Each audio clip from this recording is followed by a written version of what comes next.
भेड़िए और सारस की कहानी। एक जंगल में एक दुष्ट और लालची भेड़िया रहता था। एक दिन उसने एक हिरन का शिकार किया। शिकार के बाद पर वो अपने लालच पर नियंत्रण नहीं रख पाया और जल्दी जल्दी उसे खाने लगा। इस जल्दीबाजी में एक हड्डी उसके गले में अटक गई। हड्डी अटक जाने पर वो बहुत परेशान हो गया। अब उससे न कुछ खाते बन रहा था, न ही पीते। उसने बहुत कोशिश की कि किसी तरह हड्डी उसके गले से निकल जाए, लेकिन सारी कोशिश बेकार गई। अंत में उसने किसी से सहायता लेने का विचार किया। वो सोचने लगा कि ऐसा कौन है जो उसके गले से हड्डी का टुकड़ा निकाल सकता है। कुछ देर सोचने पर उसे सारस का ध्यान आया। सारस की लंबी गर्दन और चोंच थी। वो उसके मुंह में अपनी चोंच घुसाकर आसानी से हड्डी निकाल सकता था। बिना देर किए भेड़िया सारस के पास पहुंचा और बोला, सारस भाई, मेरे गले में एक हड्डी अटक गई है। क्या तुम अपनी चोंच से वो हड्डी निकाल दोगे?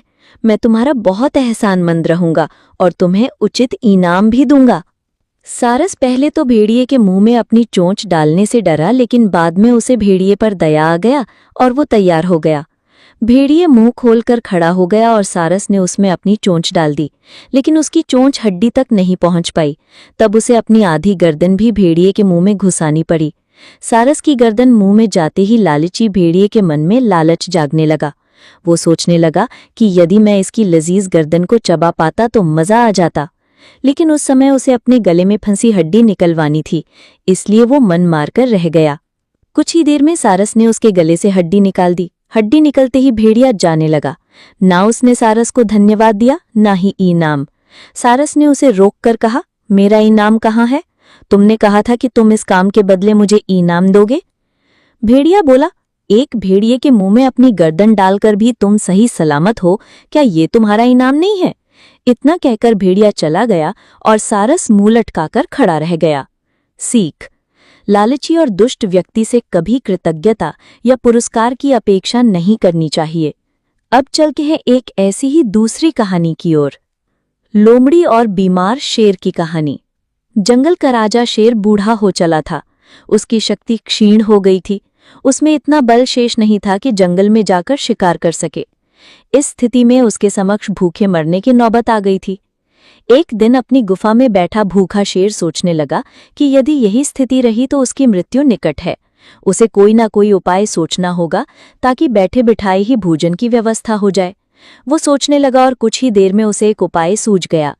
एक चिड़िया की सहायता से उसने पूरे जंगल में अपने बीमार होने की खबर फैला दी। जंगल के राजा शेर के बीमार होने की खबर सुनकर जंगल के जानवर उसका हालचाल पूछने उसके पास पहुंचने लगे। शेर इसी ताक में था। जैसे ही कोई जानवर उससे मिलने गुफा में प्रवेश करता, वो उसे दबोचकर मार डालता और छक कर उसका मांस खाता। हर दिन कोई न कोई जानवर उसे देखने आता रहता और शेर को गुफा में ही शिकार हाथ लग जाता। उसके दिन बड़े आराम से गुजरने लगे। अब उसे भोजन के लिए जंगल में भटकने की आवश्यकता नहीं रह गई थी। बिना मेहनत के उसे अपनी ही गुफा में भरपेट भोजन मिलने लगा था। कुछ ही दिनों में वो अच्छा मोटा हो गया। एक सुबह एक लोमड़ी उसे देखने आई। लोमड़ी चालाक थी।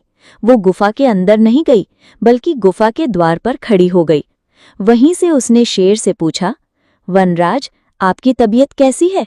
क्या अब आप अच्छा महसूस कर रहे हैं? कौन हो मित्र?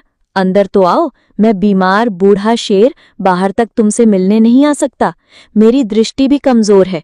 मैं तुम्हें यहाँ से ठीक से देख भी नहीं सकता।